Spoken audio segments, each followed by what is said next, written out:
In this video, we're going to walk through the simple process of uploading a document that you want to capture the parts from, such as an estimate.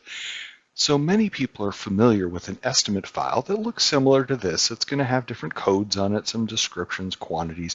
As long as you've created the mapping template in order to import this particular file, which mapping documents will be handled in a different video that we're going to be making.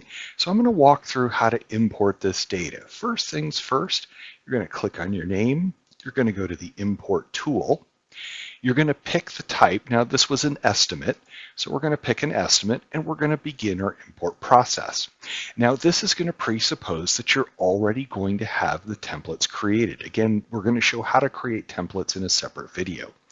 So I'm going to pick the template that I want to do, and then I'm going to drag and drop my file. Now this is an XLS file that can be an XLSX, it can be a CSV file, it can even be a PDF file, a Word file. There's a variety of different format choices. But once I've dragged it in, then I'm going to make sure that the ones that I care about are actually going to be mapped. Then I'm going to hit my next key.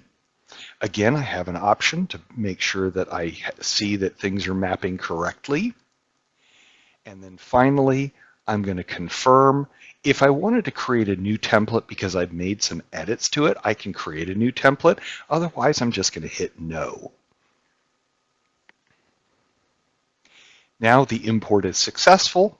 I can return back to my screen and I see my estimate here. Now this shows up if you've got more than 50 lines. In this case, this is 175 lines.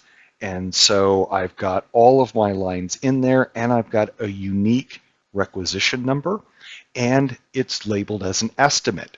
Now, if you notice, I have my estimated quantity, not the actual quantity. This is important. You want to make sure that your estimated quantity for the estimate, because as you make purchases against it with actual quantity, you can compare estimate to actual. Also, your price is blank, but your estimated price is labeled there. That way you can identify differences when you make a purchase. If you buy 2-inch PVC Schedule 40, that estimate is going to be, I said I'm going to get 2 feet of it, and my estimated price is $74.58. When I buy, let's say I bought 100 feet of it, I'm going to have quantity 100 in my reports, and I'm also going to have whatever the trade price is. That's all it takes to import something.